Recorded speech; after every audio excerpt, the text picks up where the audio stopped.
샬롬 샬롬 샬롬. 하나님 사랑합니다. 여러분 주 안에서 사랑합니다. 베드로전서 3장 말씀, 하나님을 향한 선한 양심의 간구니라 이렇게 말씀하고 있어요. 21절에 보니까 우리 예수 그리스도께서 부활하심으로 말미암아 이제 너희를 구원하는 편이 곧 세례라. 이는 육체의 더러운 것을 제하여 버림이 아니요 하나님을 향한 선한 양심의 간구니라. 제가 여기 은혜가 있어서 말씀의 그 제목으로 잡아봅니다. 베드로전서 3장은 2장에 이어서 순복에 대한 주제를 계속해서 순종하고 복종하라 이런 뜻이겠죠. 순복 한 문자로 우리가 얼른 해석을 해도 베드로의 주된 관점은 하나님의 자녀들인 성도들이 그들의 삶과 의무들이 가정에서나 사회적 관계에 있어서 거치는 존재가 되지 말라고 강조합니다. 거치는 존재, 그걸로 인하여 우리가 넘어지는 일이 없도록 해라 하는 거죠. 베드로 그리스도의 이름을 위하여 고난받은 자들의 소망에 대해서 다시 강조하고 있어요. 첫 번째로는 부부의 윤리가 나옵니다. 아내들아 이와 같이 자기 남편에게 순종하라. 저는 서로 순종하라 해야 될 것 같아요. 이는 말씀을 순종하지 않는 자라도 말로 말미암지 않고 그 안의 행실로 말미암아 구원을 받게 하려 함이라. 너의 두려움에 정결한 행실을 봄이라고 말씀하죠. 아내들이 참 우리가 의무가 큽니다. 어떤 면으로 보면 3절에도 너희의 단장은 머리를 꾸미고 금을 차고 아름다운 옷을 입은 외모로 하지 말고 마음에 숨은 사람을 온유하고 안정한 심령에 썩지 아니할 것으로 하라. 이는 하나님 앞에 값진 것이라. 치장을 해서 이렇게 아름답게 하는 그것이 아니라 마음에 숨은 사람, 하나님의 은혜를 온유하고 안정한 심령에 썩지 아니할 것으로 하라. 그것을 잊어버리지 말고 인터넷 얘가 연결이 돼서 할 수 있는지 그걸 좀 보자는 거지. 프린터기가 안 돼서 남편에게 순종하라고 네가 자주 잊어버리니까 얘기를 한 거야. 결혼은 하나님께서 세우신 신성한 제도죠. 하나님은 보시고 돕는 배필 하와를 만드셔서 둘을 결혼시키셨어요. 필요를 위해서 만든 것이 아니라 하나님의 에덴 동산에서도 친히 만드신 제도이기도 합니다. 베드로는 아내된 자들에게 종들이 주인에게 순종하듯이 남편에게 순종하라 이렇게 얘기하고 있습니다. 성도로서 아내의 순종은 일방적인 불종과는 다르죠. 예수 그리스도 안에서 기쁨과 사랑으로 순종하고 경건한 마음으로 존경하는 것인데, 그런데 상대방 남편이 주 안에서가 아닐 때는 과연 어떻게 될 것인가. 저는 이 부분이 항상 물음표였었습니다. 그렇다고 해서 관계가 나빠지면은 하나님 앞으로 온전하게 잘하게 가게 하기는커녕 깨지는 관계가 나타나기 때문에 그것도 참 어렵습니다. 성도로서 아내의 순종은 일방적인 굴종과는 다르다라는 것. 주 안에서 그리스도 안에서 기쁨과 사랑으로 순종하고 서로 순종하고 경건한 마음으로 또한 그를 존경해 줘야 되겠다. 너 못났어, 너는 별거 아니야 이렇게 해가지고 감동을 받는 사람은 아무도 없어요. 그죠? 누구든 칭찬해주고 사람에게 어떤 사람에게든 칭찬할 점은 있으니까 그걸 자꾸 칭찬해서 북돋아주면서 조금씩 잘못된 부분을 이렇게 좀 고칠 수 있도록 지혜롭게 하는 게 지혜를 구해야 되겠죠. 베드로는 여인의 아름다움이 외모에 있지 않고 내면에 있으므로 내면을 잘 가꿔야 합니다. 그렇다고 해서 또 외모가 너무 지저분하고 엉망진창이어서는 또 안 되죠. 단정해야 되겠죠. 남편을 위하여 돕는 배필이라고 창세기 2장 18절이죠. 야훼 하나님이 이르시되 사람이 혼자 사는 것이 좋지 아니하니 내가 그를 위하여 돕는 배필을 지으리라 하시니라. 어진 여인은 지하 위의 면류관이라고 잠언 12장 4절에 어진 여인은 지하 위의 면류관이나 욕을 끼치는 여인은 지하 위에 뼈가 썩게 한다. 요즘에는 뼈가 썩으면서까지 붙어있을 지하 위는 아무도 없습니다. 아브라함의 아내 사라에 대해서 6절에 말씀하고 있죠. 6절 보니 사라가 아브라함을 주라 칭하여 순종한 것 같이 너희는 선을 행하고 아무 두려운 일에도 놀라지 않으면 그의 딸이 된 것이라. 남편들아 이와 같이 지식을 따라 너희 아내와 동거하고 그를 더 연약한 그릇이요 또 생명의 은혜를 함께 이어받을 자로 알아 귀히 여기라. 이는 너희 기도가 막히지 아니하게 하려 함이라. 아내를 높여주고 아내를 사랑하고 자랑하고 하면 아내가 기도하지 말라고 해도 기도하겠죠. 이렇게 지혜롭게 굴라는 겁니다. 구약에 나타난 부녀들을 예로 들면서 그들이 하나님께 소망을 두면서 거룩한 삶을 산 것 같이 그들의 남편에게 순복하였다라고 말하죠. 사라를 예로 들죠. 사라는 자기 남편이나 아브라함을 주라고 부르면서 복종했다는 거예요. 주여 하고 불렀어요. 사라가 아브라함에게 순종함으로써 그녀는 하나님을 모범적으로 섬기는 자신의 믿음을 나타내 보였습니다. 사라의 이러한 믿음의 행위가 그녀를 열국의 어미로 칭함을 받게 한 거죠. 그리스도를 영접한 믿음의 아내들이 사라의 딸이라면 그들은 사라처럼 행동을 해야 될 것이다. 그죠? 자녀들이 되게 부모를 보고 본받고 닮아야 되고, 부족한 면들은 또 우리 부모가 뭐 퍼펙트한 부모가 없으니까 이 부분이 이렇게 약하니까 나는 이러지 말아야 되겠다. 이렇게 해서 교훈을 얻어서 좀 나은 삶을 살아내서 하나님께 또한 영광을 돌려야 합니다. 남편을 사랑하죠. 디도서 2장 4절에 그들로 젊은 여자들을 교훈하되 그 남편과 자녀를 사랑하며 하나님의 말씀에 회방을 받지 않게 하려고 한다고. 디도서 2장 5절에 신중하며 순전하며 집안일을 하며 선하며 자기 남편에게 복종하게 하라. 이는 하나님 말씀이 비방을 받지 않게 하려 함이라. 이렇게 디도서 2장 4절과 5절에 남편을 사랑해라. 하나님의 말씀이 회방을 받지 않게 하려 함으로 여자들은 남편과 자녀를 사랑해야 한다. 남편의 도리에 대해서 7절에 나타납니다. 지식을 따라 너희 아내와 동거하고 그를 연약한 그릇이고 생명의 은혜를 함께 이어받을 자로 알아 귀하게 여겨라. 이는 기도가 막히지 않게 하게 할 것이라는 거죠.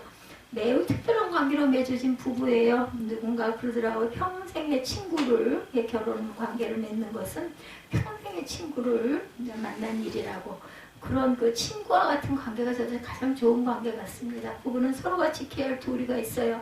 권위주의적 전통이 몸에 배긴 사람들에게 있어서 성경이 가르치는 남편의 아내에 대한 도리는 거부감을 느끼게 할지 모르죠. 또 아내도 마찬가지. 요즘 세상에 조금 좀 어울리지 않는다라는 생각이 들기도 합니다. 그러나 성도들은 자기 자신이 어떤 사회 환경 가운데 살고 있든지 성경의 가르침을 최고의 법으로 알고 실행하도록 우리가 힘써야 되겠다. 남편은 지식을 따라 아내와 동거함으로 아내의 요구를 잘 알 수 있어야 합니다. 그리고 아내에게 온유한 태도를 취할 뿐만 아니라 귀하게 여겨라. 아내를 사랑해야 할 남편이죠. 골로새서 3장 19절에 남편들은 아내를 사랑하며 괴롭게 하지 말라고 그랬어요. 괴롭게 하지 말라고. 괴롭히면 벌을 받아야죠. 성도의 생활 원리 8절 낮은 자세로 사랑해라 라고 말씀합니다. 마지막으로 말하니 너희가 다 마음을 같이하여 동정하며 형제를 사랑하며 불쌍히 여기며 겸손하며 악을 악으로 욕을 욕으로 갚지 말고 도리어 복을 빌어라. 이를 위하여 너희가 부심을 받았으니 이는 복을 이어받게 하려 하심이라. 그러므로 생명을 사랑하고 좋은 날 보기를 원하는 자는 혀를 금하여 악한 말을 그치고 그 입술로 거짓을 말하지 말고 악에서 떠나 선을 행하고 화평을 구하며 그것을 따르라. 11절까지 이렇게 말씀합니다. 입술의 말을 조심해라. 생명을 사랑하고 좋은 날 보기를 원하는 자는 혀를 금하여 악한 말을 그치며 입술로 괴유를 말하지 마라. 입술을 조심해야 합니다. 하나님께 소망을 둔 성도들은 말에 대한 책임의 중요성을 인식하고 정말 말 조심을 해야 되겠다. 하나님 다 들으시잖아요. 한국말은 못 알아들으시고 영어는 알아들으시는 분이 아니세요. 그죠? 우리 마음밭을 다 아십니다. 소망이 있는 사람과 없는 사람의 차이는 그들의 처세에서 쉽게 드러납니다. 성도들은 어떤 종류의 거짓말이든지 멀리하도록 해야 하고, 사람은 자기가 한 말에 대한 책임을 져야 하기 때문에 진실한 증인이 되어야 합니다. 자기 혀를 재갈무기지 않는 자의 경건은 헛것이다. 야고보서 1장 26절이죠. 누구든지 스스로 경건하다 생각하며 자기 혀를 재갈무리지 아니하고 자기 마음을 속이면 이 사람의 경건은 헛것이다. 그리스도의 입에는 괴사가 없으셔요. 베드로전서 2장 22절이죠. 그는 죄를 범하지 아니하시고 그 입에 거짓도 없으시며 모욕을 당하실 때 맞대어 욕하지 아니하시고 고난을 당하실 때 위협하지 아니하시고 오직 공의로 심판하시는 이에게 부탁하시며 24절입니다. 계속해서 친히 나 매달려 그 몸으로 우리 죄를 담당하셨으니 이는 우리로 죄에 대하여 죽고 의에 대하여 살게 하려 하심이라. 그가 채찍에 맞음으로 너는 나의 나음을 얻었나니 너희가 전에는 양과 같이 길을 잃었더니 이제는 너희 영혼의 목자와 감독 되신 이에게 돌아왔느니라. 아멘. 선한 양심을 가지라고 11절에 말씀했죠. 악에서 떠나 선을 행하고 화평을 구하며 그것을 따르라. 주의 눈은 의인을 향하시고 그의 귀는 의인의 간구를 들으시죠. 예를 12절에 기울이시되 주의 얼굴은 악행하는 자들을 대하신다 그랬어요. 귀와 눈으로 보고 들으시는데 악행하는 자들의 주의 얼굴은 그들을 바라보신다라는 겁니다. 우리가 정말 행동 처사를 조심해야 되겠죠. 입도 조심해야 되고, 의인은 하나님께서 항상 자신을 바라보고 계신다는 사실을 즐거워하면서 열심히 선을 행하여 그리스도인은 선한 양심을 가져야 합니다. 양심이 오염된 사람은 도덕적으로도 윤리적으로도 병든 생활을 할 수밖에 없다. 시공을 초월하여 모든 대적하는 자들의 입을 막을 수 있는 덕목 선행입니다. 선행. 그래서 그 첫 주에서 이렇게 선행들을 많이 하시는 것 같아요. 하나님을 삼으시라는 그 마음에서 온갖 죄악이 생산되어 나오므로 그리스도는 선한 양심을 가지도록 힘써야 되겠다. 하나님과 사람을 대하여 사도행전 24장 16절에 이것으로 말미암아 나도 하나님과 사람에 대하여 항상 양심에 거리낌 없기를 힘쓰나이다. 우리를 악하다 할 것이 없게 하려 한다. 디도서 2장 8절이죠. 책망할 것이 없는 바른 말을 하게 하라. 이는 대적하는 자로 하여금 부끄러워 우리를 악하다 할 것이 없게 하려 함이라. 그리스도를 통한 구원에 대해서 17, 8절에 증거합니다. 선을 행함으로 고난받는 것이 하나님의 뜻일진데 악을 행함으로 고난받는 것보다 나으니라. 그리스도께서도 단번에 죄를 위하여 죽으사 의인으로서 불의한 죄를 대신하셨으니 이는 우리를 하나님 앞으로 인도하려 하심이라. 육체로는 죽임을 당하시고 영으로는 살리심을 받으셨으니 그가 또한 영으로 가서 옥에 있는 영들에게 선포하시느라. 오늘 본문이기도 하죠. 13절 안 읽었나요? 또 너희가 열심으로 선을 행하면 누가 너희를 헤아리요. 그러나 의를 위하여 고난을 받으면 복이 있는 자니 그들이 두려워하는 것을 두려워하지 말며 근심하지도 말고 너희 마음에 그리스도를 주로 삼아 거룩하게 하고 너희 속에 있는 소망에 관한 이유를 묻는 자에게는 대답할 것을 항상 준비하되 온유와 두려움으로 하고 선한 양심을 가져야 된다. 이는 그리스도 안에 있는 너희 마음이 너희의 선행을 욕하는 자들로 그 비방하는 일에 부끄러움을 당하게 하려면 항상 이유를 묻는 자에게 준비할 자세를 가지고 항상 온유와 두려움으로 해라라고 말씀하고 있습니다. 그리스도를 통한 구원에 대해서 17, 8절에 증거하죠. 불의한 자를 대신하여 죽으셨어요. 예수 그리스도께서는 범죄함으로 인하여 내어줌이 되셨어요. 예수 그리스도는 우리 범죄함으로 인하여 우리를 구원하기 위해서 죽으셨습니다. 아무 죄 없는 자가 우리의 모든 죄로 인하여 비록 예수께서는 억울하게 죽음을 당하셨지만 그의 죽음으로 많은 사람이 구원을 받았고 다시 부활하셔서 영화롭게 되시죠. 예수 그리스도는 순전히 인간적인 관점에서만 평가한다면 가난한 목수의 아들이고 학벌도 없고 뚜렷하게 내세울 만한 것들을 전혀 갖지 못한 평범한 인간이었습니다. 그러나 그분은 어느 누구와도 비교할 수 없는 독특한 분이시죠. 오직 그분의 사역으로 말미암아 온 인류는 소망을 갖게 됐어요. 육체의 고난을 받으셨어요. 베드로전서 4장 1절에 그리스도께서 이미 육체의 고난을 받으셨으니 너희도 같은 마음으로 갑옷을 삼으라. 이는 육체의 고난을 받은 자는 죄를 그쳤음이니 그 후로는 다시 사람의 정욕을 따르지 않고 하나님의 뜻을 따라 육체의 남은 때를 살게 하려 합니다. 십자가로 하나님과 화목하게 되셨죠. 우리가 잘 아는 에베소서 2장 16절입니다. 십자가로 이 둘을 한 몸으로 하나님과 화목하게 하려 하심이라. 원수된 것을 십자가로 소멸하시고 또 오셔서 먼 데 있는 너희에게 평안을 전하시고 가까운 데 있는 자들에게 평안을 전하셨으니 이는 그로 말미암아 우리들이 한 성령 안에서 아버지께 나아감을 얻게 하려 하심이라. 아멘. 영을 전파하셨어요. 19절에 보니까 그 어떤 영으로 가서 옥에 있는 영들에게 선포하신다 말씀하죠.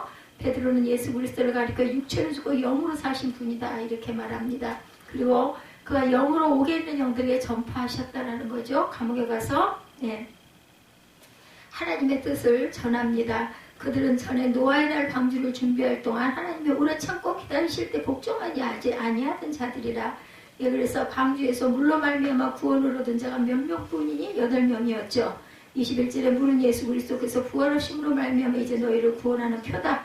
곧 세례인데 이는 육체의 더러운 것을 제하여 버리는 것이 아니가 하나님을 향한 선한 양심의 강구다. 그는 하늘에 오르사 하나님 우편에 계시니 천사들과 권세들과 능력들이 그에게 복종한다. 하나님 우편에 올라앉으시고 모든 것들이 권능으로 그에게 복종한다. 예수 그리스도에게 모든 천사들이 복종한다라고 이렇게 표현하고 있습니다. 노아 당시 생존했던 사람, 즉 하나님의 경고하심을 무시하고 불순종했던 사람들이 지옥에 있는 모습은 불순종의 결과가 어떤 것인가를 우리에게 깨달아 알게 하죠. 그리고 노아의 구원은 믿는 자들이 차지하는 유업과 상급을 교훈해 줍니다. 영은 살리는 것이죠. 고린도후서 5장 6절에 그럼 우리가 항상 담대하여 몸으로 있을 때에는 주와 따로 있는 줄 안다. 또한 죽은 자들에게도 복음이 전파되었다고 베드로전서 4장 6절에 이를 위하여 죽은 자들에게 복음이 전파되었으니 육체로는 사람으로 심판을 받으나 영으로는 하나님을 따라 살게 하려 함이라 말씀합니다. 세례는 구원의 표죠. 21절이죠. 물은 예수 그리스도의 부활하심으로 말미암아 이제 너희를 구원하는 표다 말씀합니다. 노아의 8 식구는 방주를 타고 물의 심판에서 구원을 받았어요. 베드로는 이러한 역사적 사건을 예수 그리스도의 세례의 원형으로 봅니다. 세례는 죄에 속한 자신이 죽어지고 그리스도로 인하여 출생한 자신이 새롭게 살게 된다는 공식적인 선언입니다. 물을 통해서 받은 구원의 징표죠. 세례는 육체의 더러운 것을 제하여 버린 데 그치는 것이 아니고 오직 선한 양심이 하나님을 향하여 찾아가도록 인도하신 것이다. 세례의 모든 인연과 유효성은 예수 그리스도의 부활과 승천에 의존한다는 것. 물로 세례를 주죠. 요한복음 1장 26절에 요한이 대답하되 나는 물로 세례를 베풀거니와 너희 가운데 너희가 알지 못하는 한 사람이 있었으니 곧 내 뒤에 오시는 이라 나는 그의 신발끈을 풀기도 감당하지 못하겠노라 하더라. 요한이 이렇게 선포하죠. 만물을 그 발 아래 복종하게 하셨어요. 에베소서 1장 22절에 만물을 그의 발 아래 복종하게 하시고 그를 만물 위에 교회의 머리로 삼으셔서 예수 그리스도를 23절에는 교회는 그의 몸이니 만물 안에서 만물을 충만하게 하시는 이에 충만합니다. 예수 그리스도는 예수 그리스도의 교회 자체가 예수 그리스도의 몸이라고 표현합니다. 성도는 세상을 적당히 살지 말고 구별해서 살아야 되죠. 하나님께서는 할 것과 하지 말 것, 가야 할 길과 가지 말아야 할 길을 우리에게 가르쳐 주시죠. 죄 많은 이 세상에 우리가 살면서 하나님을 욕되게 하고 우리 자신의 양심을 더럽히는 일을 멀리 해야 합니다. 멀리. 하나님을 향한 선한 양심의 강구. 어떻게 우리가 세상을 살아가면서 우리 목표를 우리 뜻을 어디에다 두느냐가 가장 중요합니다. 미국 부자와 우리나라 부자의 차이가 있다고 그러네요. 우리나라의 부자는 세습이 대부분이에요. 삼성, 현대, LG, SK, 롯데 5대 재벌 모두가 세습이라고 그럽니다. 미국은 자수성가형 부자라고 그래요. 미국 재벌 5위까지 스스로 일군 기업들이라고 하네요. 1위는 빌 게이츠, 19년째 1위를 차지하고 있다고 그러죠. 재산은 660억 달러래요. 74조 원. 2위는 위렌 버핏 버크셔 해서웨이 회장 460억 달러. 3위는 레리 앨리슨 오라클 최고 경영자 410억 달러. 공동 4위는 에너지 기업 코그 인더스트리티의 찰스 코그 회장과 데이비드 코그 부회장 형제라고 그러네요. 각각 310억 달러씩을 가지고 있다고 합니다. 10억도 아니고 310억. 바리새인과 세리의 차이가 있어요. 마음가짐을 어떻게 갖고 있느냐의 차이가 있습니다. 바리새인은 자기를 드러내고자 하죠. 세리는 자기를 드러내지 않으려고 한다는 거. 누가복음 18장에서 바리새인은 자기 의의를 아래와 같이 나타내죠. 바리새인은 서서 따로 기도하여 이르되 하나님이 나는 다른 사람들과 토색 불이 간음을 하는 자들과 같지 아니하고 이 세리와도 같지 아니함을 감사하나이다. 나는 일에 2번씩 금식하고 소득의 11조를 드리나이다. 이 비교하는 게 잘못된 거죠. 어떻게 알아? 자기가 하나님의 아시지. 세리는 자기를 드러내기보다는 자기 부족을 통해 하나님을 드러냅니다. 그저 하나님께 자신을 불쌍히 여기달라고 간청할 뿐이죠. 세리는 멀리 서서 감히 눈을 들어 하늘을 쳐다보지도 못하고 가슴을 치며 이르되 하나님이여 불쌍히 여기소서 나는 죄인이로소이다. 13절에 이렇게 고백하고 있습니다. 그리스도는 자기를 드러내는 사람이 아니라 하나님의 영광을 드러내는 사람이어야 하죠. 우리가 기억할 것 언제나 중요한 것은 감추어져 있다는 거죠. 마음은 육체에 감추어져 있습니다. 나무의 뿌리도 땅속에 감추어져 있습니다. 마음이 인간을 이끌고 가죠. 뿌리가 나무의 생존을 좌우합니다. 우리나라 교육은 2가지로 나뉘어 있다고 그래요. 하나는 공교육이고 하나는 사교육이겠죠. 나라가 바로 되려면 공교육이 살아야 돼요. 현실은 사교육에 의해 밀렸어요. 거의 유명무실해져 버리고 말았습니다. 그래서 생긴 것이 대안교육이라고 한다고 그러죠. 공교육은 일방적으로 끌려다니는 암소 위주 교육이었어요. 대안교육은 학생이 주도적으로 참여하는 그 창의성 위주의 교육이라고 합니다. 광주에 있는 기독혁신대안학교를 누군가가 다녀오셨는데 기독혁신대안학교도 암송 위주 대신 창의적 독서교육을 하고 있었다고 그래요. 창의성 위주의 교육. 최근 그 광주에 있는 기독혁신대학에 거기에 있는 교사가 아니라 학생이 주도적으로 공부를 하는 시스템. 기독학신대학은 1년에 100권을 독서한다고 하네요. 1년에 100권. 그 학교는 독서교육에 그치지 않고 요리를 통해 또한 인성을 함양하기도 한다고 합니다. 재미있을 것 같기도 하죠. 근데 이거 책 읽는 거 싫어하는 사람은 절대로 가면 안 될 것 같네요.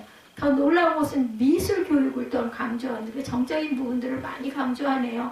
기독혁신 대안학교를 깊이 들어가 보기 전까지는 대안학교가 왜 중요한지를 몰랐는데 여기를 방문해서 본 결과로 보니 창의적 교육을 할 수 있는 곳은 대안학교임을 알았다. 그런데 모든 대안학교가 다 이럴까요? 네, 제가 많이 알지 못해서 기독혁신 대안학교를 통해서 대안학교가 비록 작지만 한국의 미래, 교육의 미래, 교회의 미래를 볼 수가 있었다라고 얘기하고 있습니다.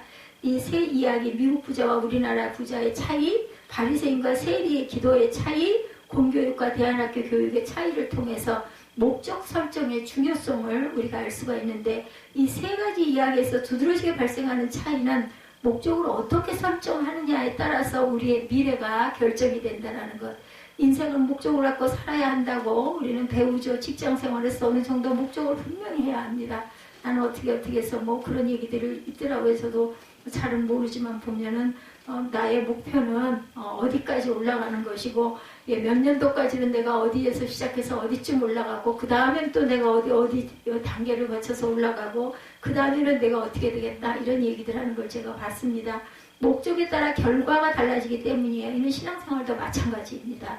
여러분은 신앙생활을 하는 목적이 여러분들 무엇입니까? 자기 유익인가? 천국을 가기 위해서인가? 공동체의 유익을 도모하기 위해서인가? 뭐 천국의 티켓 아니겠어요? 근데 과정이 중요하죠. 공동체 생활에서 우리가 과연 어떻게 해야 될 것인가? 유익을 끼쳐야 되겠죠? 하나님의 은혜를 내가 느끼고 경험하고 그것을 또한 나누고 그리고 또한 내가 받은 은혜를 다른 사람들에게 이걸 모르는 사람들에게 섬김으로 보여줄 줄도 알아야 합니다. 신앙생활의 목적은 나의 유익이 아니라 하나님의 유익이어야 한다. 그러나 현실은 자기 유익이에요. 보면 오늘 어떤 글을 보니까 작은 교회 목회자들의 생활이 빈곤층이라고 한다고 그러죠. 교회가 책임을 져줘야 하는데 교회가 너무 가난하고 어려우니까 목회자들이 그 교회를 직접 경영해 나가면서 혼자 그 짐을 다지려고 하니 빈곤할 수밖에 없죠. 하나님의 유익을 이렇게 추구하는 곳이기 때문에 하나님의 유익을 추구하면 자기 유익보다는 건전한 공동체를 세우기 위해서 몸부림을 치게 됩니다. 현실은 세습병을 통해 자신의 유익을 극대화하기에 여념이 없고 그리스도인은 삶의 목적이 그래서 우리는 분명해야 되겠다. 그리스도인의 삶과 신앙생활의 목적이 일치해야 된다라는 것. 그렇지 않으면 불균형 잡힌 삶과 신앙이 된다라는 것. 그리스도인의 신앙생활 목적을 두 가지로 나눌 수 있는데 하나는 취하는 것과 또 다른 하나는 내어주는 것. 우리가 취하기만 하고 내어줄 줄 모르면 안 되죠. 욕심쟁이입니다. 우리의 구세주 예수를 보면 취하지 않으셨죠? 자신을 죽기까지 모든 걸 다 내주셨어요. 오죽하면은 걷어달라고 그러면 속옷까지 벗어주고 왼뺨을 떼고는 오른뺨도 내어주고 오리가 잡으면 심리도 가지고 그죠? 원수도 사랑하라고 말씀하십니다. 자신의 영광을 절대로 취하지 않으셨어요. 하나님의 영광을 위해 자신을 내어줍니다. 18절에 그것도 불의한 자들을 위해서 십자가에 내어주셨다. 그리스도께서 단번에 죄를 위하여 죽으사 의인으로서 불의한 자를 대신하였다라고 얘기하고 있죠. 단번에 죄를 위하여 죽으사 의인으로서 불의한 자를 대신하셨으니 이는 우리를 하나님 앞으로 인도하려 하심이라. 육체로는 죽임을 당하시고 영으로는 살리심을 당하였다. 예수님께서 내어주는 삶을 살았다면 우리도 내어주는 삶을 살아야 해요. 제가 오늘 어떤 일을 조금 겪었어요.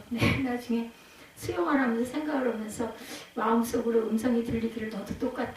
그래서 제가 처음에는 정말 못됐다 하고 어떻게 돈 좀 있다고 좋은 차 굴리고 다니고 명차 타고 다닌다고 그래서 누구한테 명령을 해 젊은 여자가 막 이런 생각을 했는데 똑같이 뭐예요. 그냥 내가 딴 데다 휙 갖다 세우면 될걸 축자고 내 자리를 고집을 하고 괜히 시간만 한 15분 정도를 실갱이를 하고 아니 차를 빼래 자기가 내가 차를 거기다 대면 자기가 못 나간대. 그래서 아니 가운데 길이 다 다니게 돼 있는 길인데 왜 못 나가냐라고 물어봤더니 자기 차가 크기 때문에 못 나간대.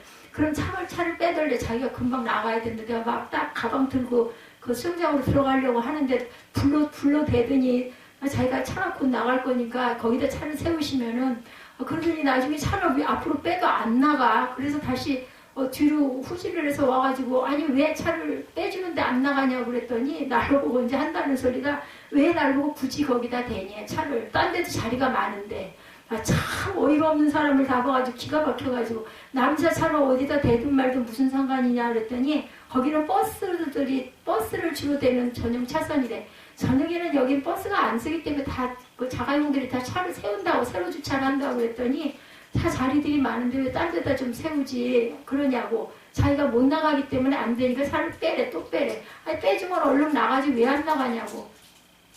그러면 그냥 다른 사람 같으면 얼른 딴 자리도 휙 세우고 얼른 들어가 버렸어야 할 건데, 앞자리로 가지고 있다가 아무리 기다려도 그 차가 나갈 생각을 안 해. 정말 이상한 사람 다 보겠네, 이상한 여자 다 보겠네 그랬죠. 그리고 가방을 들고 그냥 거기다 세우고 가려고 그냥 포기를 하고 기가 막혀가지고 소리를 고성 서로 질러봐야 꼴도 보기도 안 좋을 뿐더러 밤중에 운동하러 와가지고 무슨 꼴인가 싶어가지고 그냥 포기를 하고 그 앞자리 저쪽에다 대고는 그렇게 해서 막 걸어오면서 보니까 자기 아들인가 봐. 수영장에서 어린이 수영부 그 운동을 하고 나온 아들을 붙들어가지고 그냥 조수 속에다가 아주 그냥 신주모시듯 태우고 그렇게 하고 운전석으로 타면서 뭐라고 소리를 지르더라고. 내가 오고 있는데. 그래서 이제 빼고 나갈래나 보다 하고는 나는 그 자리에다 차를 세워야 나가기가 편하거든. 그래서 다시 차에를 갔어. 후진을 해서 세우려고. 그런데 한참 만에 그 빼갖고 나오면서 내 차 앞에다 내가 후진하려고 서 있는데 내 차 앞에다가 빵 하면서 가는 거야. BMW 큰 차더라고 보니까.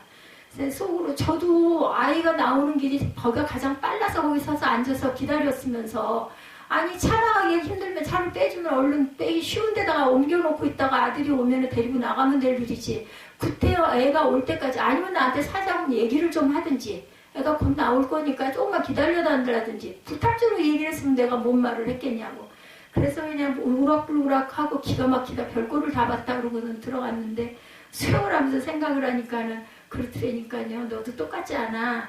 그렇죠. 서로 자기 그 좋은 자리에 그냥 있으려고. 그 여자도 아니 나 같으면 안 그래. 나 같으면은 불안해서라도 얼른 차를 빼가지고 나가기 쉬운 데다가 차를 대고 있을 것 같건만.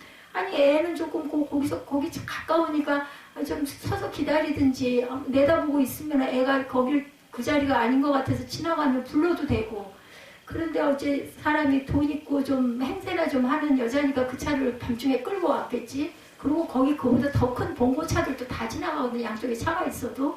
그렇게 유별을 떨고 유독을 떠냐 했는데 수영하고 하면서 생각을 하니까 날살이나 먹은 내가 그냥 아이고 알겠습니다 하고 그냥 아무 말 말고 다른 자리에다 세우고 들어가면 될 일이지. 그걸 꼭 그 자리에다 세우려고 끝까지 그걸 고집을 하고 시간만 늦어버리고 오늘 그렇지 않아도 일찍 갔다 일찍 오려고 한 게 집에 들렸다가 옷 챙겨갖고 나오다가 또 휴대폰을 놓고 와가지고 엄청 마음이 바빴는데 집에 다 들려서 폰도 찾아갖고 가야 되고 그래가지고 그러니까 참 예수를 믿는다 하면서 설교를 하는 사람이라고 하면서 그런 것 하나를 그냥 예수님 같으면 어쩌겠어요. 아이고 그러십시오. 그러고 얼른 빼주셨지 않았을까. 그래서 어떻게 하든 부당하게 느끼든 말든 그거 그 판단하지 말고 그랬어야 옳은 건데 그러질 못했어요 제가. 그래서 앞으로는 내가 그렇게 유별을 좀 떨지 말고 누가 뭐라고 하면은 알고 알겠으니 바보가 되는 거지. 그러니까 바보 되기가 싫은데 그리고 정중하게 부탁을 했으면 그러진 않았을 거예요. 근데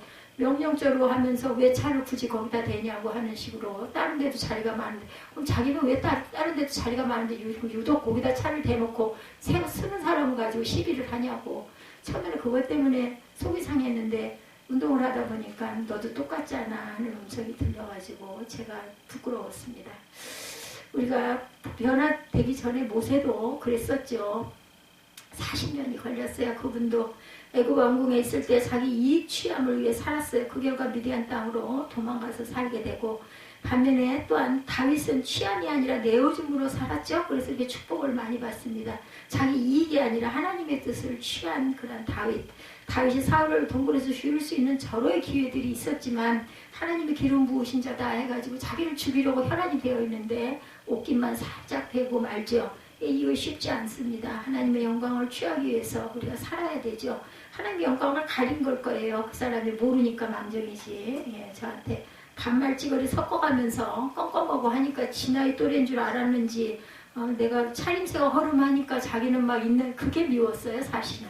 있다고 해가지고 저렇게 보통 사람들 그렇게는 안 하거든요. 제가 나가야 되니 조금 차를 좀 옮겨 세워달라든지 조금만 좀 빼달라든지 아니 빼달라고 바로 뺄 줄 알았는데 안 빼더라니까. 그리고 아주 배짱을 부고 자기 애가 나올 때까지 다 기다려 할 거 다 하고는 그러고 가면서 아니 차역 지나가면서 빵 소리는 왜 내고 가? 정말 이해가 안 가는. 지금도 솔직히 말해서 다 그 마음이 들어오진 않습니다. 얘기를 하다 보니까. 예, 그렇지만 우리는 그럴수록 그렇다 할지라도 그 판단을 하지 말아야 되겠죠. 속으로 그 기도는 했습니다. 하나님을 아시겠지 하고. 그 자식을 그런 식으로 그런 엄마의 모습을 보고 자라는 자식은 과연 어떨까 이 생각도 들었습니다. 그리스도의 욕망을 성취하기 위해서 살아갑니다. 현실은 어때요? 그리스도인 현실은 더 많은 욕망을 취하기 위해 살아갑니다. 이런 인간의 모습을 냉철하게 분석한 뒤 헨리 나우엔이 아래와 같은 말을 합니다. 인간은 길을 찾을 수 있는 지도는 가지고 있지만 정작 자기 집 주소를 모른다. 뭔가 욕망을 이루기 위해서 애는 쓰지만 내가 어떻게 생겼는지 그런 부분에 대해서는 절대 생각을 안 합니다. 그리고 그 사람 조금 부족한 부분 지적했다가 하면 난리가 나죠. 오늘 저 같은 경우도 마찬가지겠죠. 한국 교회도 별반 다르지 않습니다. 인간이 주소를 갖고도 집을 못 찾아요. 욕망을 채우려다 보니까 제정신이 아닌 사람이 되었기 때문이죠. 교회가 급속하게 쇠퇴하고 있는 이 즈음에 가장 큰 쇠퇴기 젊은 층의 쇠퇴죠. 우리도 아직 보입니다. 30대 이하 젊은 세대들이 교회를 급속하게 떠납니다. 교회 내 유초등부와 중고등부 자체가 아예 없는 교회들이 속출하고 있고, 최근 통계에 의하면 고등부가 없는 교회는 48%, 중등부가 없는 교회가 47%, 초등부가 없는 교회는 47%, 유년부가 없는 교회는 47%, 유치부가 없는 교회는 57%, 유아부가 없는 교회는 97.4%, 영아부가 없는 교회는 78.5% 정도가 된다고 합니다. 왜 이런 상상할 수 없는 성적표를 우리가 받게 됐을까? 하나님의 영광을 채우지 않고 자기의 욕망을 채우려 했기 때문은 아닐까? 목회자들이나 성도들이 하나님을 위한 헌신도가 급격하게 또한 떨어지고 있죠. 우리가 그걸 들여다보고 알려고 연구하고 그걸 들여다보지 않아서 그렇지, 아시는 분들은 아주 말도 안 된다고 얘기들 하시더라고요. 하나님과 교회를 위한 시간 사용이 줄어듭니다. 예수님은 다르셨죠? 사도 바울도 그렇지 않았어요. 예수님은 하나님을 위한 헌신이 특별한 열심을 갖고 계셨어요. 예수님은 영으로 와서 오게 있는 영들에게 오늘 본문 19절에도 복음을 선포하시죠. 바울은 죽을 위기를 아주 많이 넘겼습니다. 이런 헌신이 기독교의 뿌리가 되었어요. 미국 청교도의 헌신이 기독교가 미국에서 주류계급을 이루도록 하는 발판을 마련하게 했죠. 그래서 미국이라는 나라가 그렇게 부강한 나라, 크리스찬의 나라가 된 것입니다. 근데 지금 요즘엔 어떻다고 그래요? 그런 부분도 많이 쇠퇴해져 가고 있다고 그러죠. 그 교과서에 사람의 그 태어남에 대한 것들, 이런 것들을 엄청 그 세상적인 것으로 바꾼 다음부터 사도신경 같은 것도 빼먹고 주기도문도 안 하고 이렇다고 합니다. 하나님은 한 사람을 찾으셔요. 하나님이 찾으시는 사람은 욕망을 채우는 사람이 아니죠. 자기 것을 내어주는 사람. 제가 오늘도 제 것을 내어주지 못했습니다. 더 나아가 하나님과 함께 하나님의 나라를 세워가고자 하는 사람이어야 한다. 세상에 가장 맛없는 라면이 있다고 그러죠. 햇도라면이라고 합니다. 반대로 세상에서 가장 맛있는 라면 뭐겠어요? 함께라면이겠죠. 그리스도인들은 세상에서 가장 맛있는 라면을, 함께라면을 먹을 줄 아는 사람이어야 되겠다. 하나님과 함께하는 함께라면이어야 합니다. 반대로 햇도라면은 안 돼요. 햇도라면은 삶의 정체성을 영원히 미궁에 빠뜨립니다. 계속 후회하는 거죠. 하나님만 함께라면을 찾지 않고 세상도 함께라면을 자꾸 찾습니다. 명심보감에 금난지붕이라는 말이 있어요. 이 말의 뜻은 급하고 어려울 때 힘이 되어지는 친구라는 뜻입니다. 금난지붕. 주식 형제 천계유라는 말, 술 먹고 밥 먹을 때 형 동생 하는 친구는 1000명이나 있지만 금난지붕 일개무, 급하고 어려울 때 막상 나를 도와주는 친구는 한 명도 없다. 서로 자기 이익만 채우려고 하니까 막상 도와주는 사람이 없는 것은 당연하죠. 최근 사람들이 자기 이익만 취함을 우리가 봅니다. 아까 한 얘기도 어떤 면으로는 서로가 서로 자기 이익을 취하려고 다투게 된 그러한 사건이죠. 최근에 신학대학에서 인문학과 설교라는 주제로 세미나를 통해서 일어났던 일이라고 해요. 학교 측의 배려로 출간된 책을 팔 수 있는 기회가 주어졌다고 하죠. 그렇지만 모두 다 그냥 있는 그 보리자루처럼 다름없는 이들에게 책을 팔고자 했더니 거의 팔지 못했다고 그래요. 그냥 와가지고 할 수 없이 나와 앉아있는 사람들이 그런 책을 뭘 그렇게 보겠어요. 그러니까 아무도 사질 않았다라는 거죠.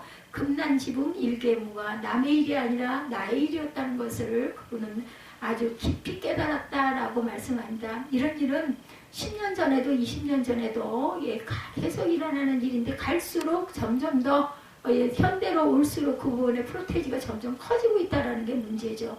먹고 사는 문제가 급박했던 그 예전 주변 사람들에게 도움을 청한 적이 있었을 때 그때는 주위 사람들이 금단지붕 일개무였다 그래. 이런 것을 겪은 뒤 절박함으로 독서에서 지금의 그 본인이 되셨다라고 얘기합니다. 주위 사람들의 길을 열어주고자 그렇게 애를 썼대요. 무턱대고는 아니었지만 가능하면 도움을 주고자 했다고 하지만 주위 사람들은 그렇지 않더랍니다. 너무나 달라져 있더라는 그때 자기의 그 금난지붕 일개무 때와는 너무나 시대가 다르더라는 거죠. 얼마 되지도 않았는데 삶의 목적이 내오줌이 아니라 취함이었음을 다시 절감했다고 합니다. 친구가 중국에서 나온 선교사들을 대상으로 재교육을 하고 있대요. 그분은 재교육 중원지가 이런 말을 하더랍니다. 한국에 나온 선교사들의 상태가 마치 모라토리엄 상태다.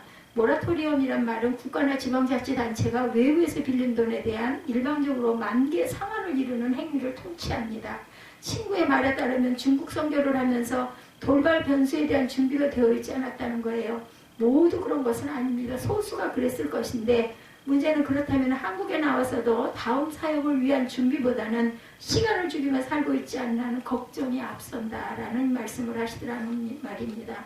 상태가 모라토리엄 같다라면 절박함으로 항상 하루하루 살아가야 한다는 것. 하나님의 기회를 주실 때 쓰임을 받을 수 있도록 몸부림칠 줄 알아요. 근데요, 이 몸부림도 억지로 되는 일은 절대로 없습니다. 마음에 그 마음이 부어져야 합니다.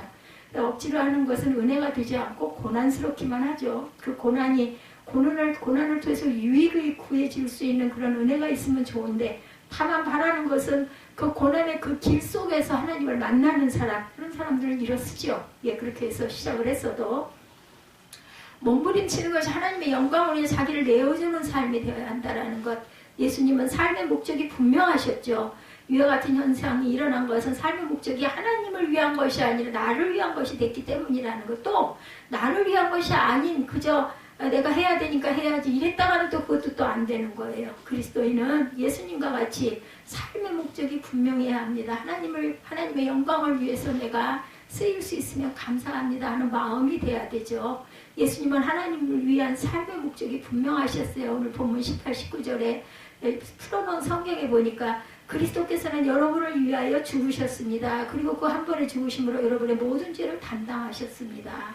죄가 없는 분이시지만 죄인을 대신하여 돌아가신 분이십니다. 그것은 여러분 모두를 하나님께로 인도하기 위함이었습니다. 육체는 죽었지만 성령 안에서 다시 살아나셔서 갇혀있는 영혼을 찾아 말씀을 또한 전하셨어요. 돌아가셔까지 영으로 가셔서 제자들에게도 또 그렇게 나타나셨기도 했죠. 예수께서 죽으신 목적은 분명했다. 죄인들을 하나님께로 인도하기 위함이고 무소부지에서 어느 곳에나 영으로 임하시기 위해서였죠. 뿐만 아니라 죽은 뒤에도 성령 안에서 다시 살아나셔서 갇혀있는 영혼을 찾아가 말씀을 전하기 위함이다. 이는 하나님을 위함이죠. 성자 하나님, 성부 하나님을 위해서. 예수님이 이런 숭고한 삶의 목적으로 인해 십자가에 죽는 것을 주저하지 않으셨고 만약 우리가 숭고한 목적 수행에 주저한다면 이런 목적이 하나님을 위한 것이 분명하지 않기 때문이라는 거. 그래서 이것을 위해 우리가 기도해야 합니다. 우리의 목적은 하나님의 뜻 성취이어야 합니다. 하나님의 뜻 성취가 분명할 때 그리스도인답게 살 수가 있다. 하나님을 위한 목적이 그리스도인답게 살게 합니다. 그럼 왜 하나님을 위한 목적을 가질 때 우리의 삶이 그리스도인답게 살 수 있을까? 하나님의 목적은 하나님의 뜻의 이름이기 때문이에요. 하나님은 그리스도인이 하나님의 뜻을 이룰 때 기뻐하십니다. 어떤 그 횃불 트리니티 교수 김진혁 씨라는 분이 질문하는 신학이라는 책에서 하나님의 뜻을 다음과 같이 설명합니다. 구약과 신약에서 하나님의 뜻은 추상적인 하나님의 계획이나 의지가 아니라 하나님께서 기뻐하시고 바라시고 사랑하는 무엇이다. 맞습니다. 쉬워야 돼요. 쉬워야 돼요. 어려운 무슨 이상한 지난번에 어떤 목사님 그 얘기하는데 저는 굉장히 그 말에 동의했습니다. 예수님은 정말 쉬운 설교를 하셨다. 산상수훈은 얼마나 쉬워요. 근데 어렵게 만들어 놓은 건 모두 다 신학자들이다 이렇게 얘기를 하시는데 올소했습니다. 저도 들으면서 쉽게 편하게 그래야 사람들이 가까이 갈 수가 있고 친근해질 수 있다는 거죠. 학문은 또 학문하는 사람들이 분야가 따로 있습니다. 근데 그 학문하는 사람들이 평소에 맨날 신학적인 논리를 갖고 따져대면요 그 옆에 가고 싶지가 않아지죠. 우리는 하나님의 뜻을 분명하게 설정해야 하고 그럴 때 하나님의 사람답게 살 수 있다는 것. 대부분 인간은 욕망을 향합니다. 그 욕망의 끝은 뭐예요? 죄예요. 죄. 아담과 하와를 보면 우리가 알 수가 있죠. 아담과 하와는 자신의 욕망을 채우기 위해서 뱀의 유혹을 받아들이죠. 최근에 뭐 집값이 뭐 강남뿐만이 아니죠. 온 주변에 있는 뭐 수도권에 있는 아파트들도 기본이 10억이라고 그래요. 추악한 인간의 욕망에 대열해 기독교인은 왜 예외인가? 그렇지 않을 것입니다. 하나님은 피로사회가 아니라 평안사회를 만드셨어요. 네, 한국교회를 피로사회라고 진단한 학자가 있는데 바로 독일 그 베를린 예술대학교의 한병철 교수였다고 합니다. 그는 그의 책 피로사회에서 성과주의에 빠진 현대사회를 피로사회다 이렇게 규정했다고 합니다. 성과 중심적인 현대사회의 만성질병이 바로 피곤하다는 피로사회. 그럼 그리스도인들은 피로사회를 만드는 게 예외인가? 아니죠. 그리스도인들도 한국사회를 피로사회로 만드는데 일조를 합니다. 그렇지만 하나님께서 만드신 나라인 하나님 나라는 피로사회가 아니라 평안사회. 당연하죠. 평강을 내게 주노니 하시죠. 하나님의 인간에게 피로가 아니라 평안을 주신다는 것. 평안이 주시니 피로사회가 될 수 없죠. 오직 평안사회만 된다는 것. 우리가 삶의 목적을 설정할 때 설정 기준이 올바라야 된다. 바로 하나님의 목적을 기준으로 설정해야 되고 인간의 욕망을 목적으로 결정하면 평안이 아닌 피로와 차별 그리고 불만이 가득한 사회가 된다는 것. 하나님은 우리에게 평안을 주겠다고 약속하셨어요. 요한복음 16장 33절이죠. 이것을 너에게 이르는 것은 너희로 내 안에서 평안을 누리게 하려 함이라. 예, 복음성가의 평안을 너에게 주노라 우리 찬양 많이 하죠. 예, 평안을 주시는 이유는 평안의 주님 안으로 들어오라는 사인이에요. 피로와 차별 그리고 불만이 가득한 사회가 아니라 생명이 풍성한 하나님 나라로 들어오라는 거죠. 예수님이 이 땅에 오신 목적이 생명을 얻게 하기 위해서 어떻게 풍성히 얻게 하려 하심이라 말씀하죠. 내가 온 것은 양으로 생명을 얻게 하고 더 풍성히 얻게 하려 합니다. 요한복음 10장 10절입니다. 이제는 하나님 나라 안으로 들어가면 된다. 그것이 그리스도인답게 살게 한다. 하나님의 사랑 안에 들어가고 거해야 합니다. 평안을 누리거나 하나님의 생명을 얻으려면 한 가지 할 것이 있는데 하나님의 사랑 안에 들어가야 한다는 것. 문 밖에만 있으면 아무 소용이 없어요. 하나님의 목적은 모든 것이 하나님의 사랑 안에서 이루어진다는 것. 주 안에서 이루어진다는 것. 세상이 하나님을 평가하는 기준이 바로 사랑입니다. 마찬가지로 인간도 사랑에 의해서 그 사람이 어떤 사람인가 평가합니다.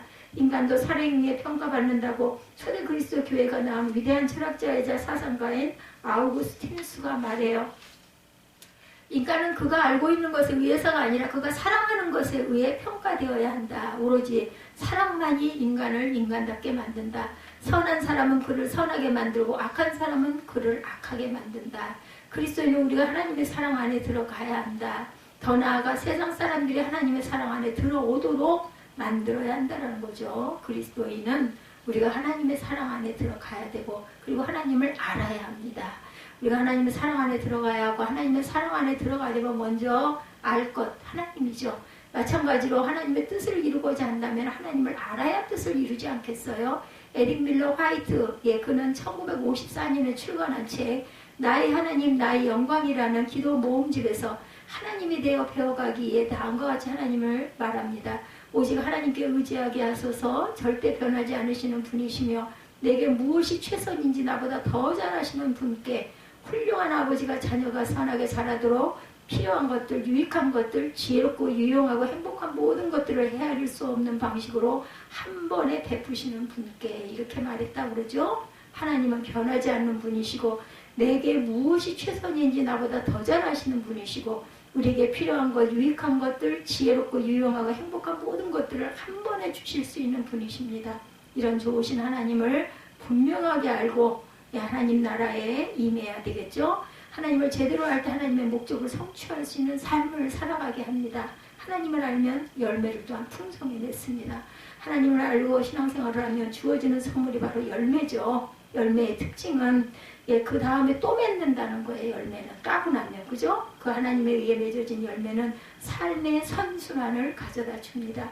우리가 죄악을 가까이 하면 삶이 악순환이 만들어져요. 하나님을 가까이 하면 삶이 선순환을 만든다는 것. 그러므로 하나님을 위한 삶의 목적이 분명해야 한다. 목적이 분명하면 삶의 악순환이 아니라 선순환을 만들어가고, 선순환이란 다름 아닌 열매를 풍성하게 맺게 하는 삶이다.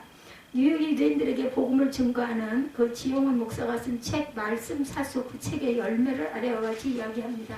열매는 일시적인 배부름과 지속적인 배부름을 동시에 가져다 준다.